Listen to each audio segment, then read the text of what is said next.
Hi everyone, hope you survived another crazy week in KFC SuperCoach. At some stage this season, we'll have a round where players don't pull out at the last minute and there aren't injuries and crazy things going on, but it wasn't round 3, so let's have a look at who was hot and who was cold. The hottest player in round 3 was Tom Stewart at the Cats, and this just sums up the year so far in KFC SuperCoach. A lot of people picked him in their starting teams and traded him out after round 1 because we thought he was out for a month or something with a knee injury. Well, he's back after just 1 week and dominated against the Suns up there in Queensland, even though the Cats can't win a game. He had 24 kicks, 13 marks, 11 intercepts, 167 KFC SuperCoach points, which we know is what he can do. That's why a lot of us wanted to pick him at the start of the year. And those of us who didn't were hoping his price had come way down after that injury game, and maybe it won't come down as far as we thought. But he's definitely someone we're going to want to target. So keep an eye on his price over the next few weeks.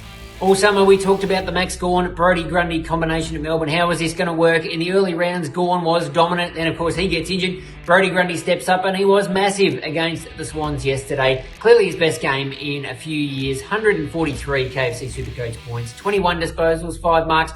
He actually lost a little bit of money after the first price change because he was a bit quiet in those early games. So you can get him for a decent price. Probably if you've got Darcy Cameron, who is injured now for a month or 6 weeks, he's the best bet. You don't have to pay too much to get up to Brody Grundy, and I think he'll go really well over the next month. The only question is what happens when Max Gawn returns, but given everything that's happened in KFC SuperCoach, let's worry about that when it happens and just celebrate how good Grundy was against Sydney yesterday.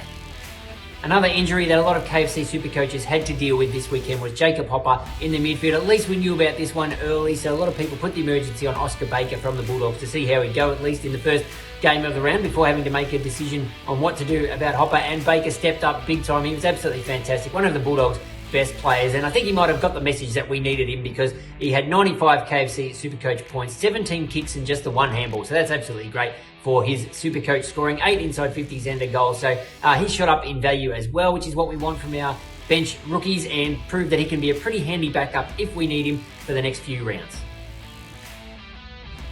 Now, who was cold in round 3 in KFC SuperCoach? We'll cover straight off the top. Luke Davies-Uniacke pulled out at the absolute last second, about 3 minutes before the bounce in Tasmania. And Charlie Constable didn't get a game for Gold Coast. He's in most people's backline, so no good for those two guys. LDU will be straight back this week, you would assume. And Constable, I think he went all right in the VFL, so fingers crossed Stewart Dew picks him. But of the guys who actually did play this weekend, I'm going to start with Rowan Marshall. Just the 78 points on Saturday night against the Bombers. Fantastic win, great occasion for St Kilda, but Marshall not quite putting out the big scores that we thought he would this year. Only the one over 100 in 3 rounds, but we know Draper's a little bit of a blocker in the ruck, can make it hard for his opponent to score. Marshall had 19 disposals, but only 58% disposal efficiency. Gave away a couple of free kicks as well, which didn't help. So I'm going to back him in next week. You could pretty much swap him straight to Brody Grundy, but I wouldn't be doing that this week. I don't think we want to be throwing trades away like that. So back in Rowan Marshall. He's got a couple of good matchups. Collingwood in a couple of weeks if you don't have a ruckman at all. So back him in for a big score very soon.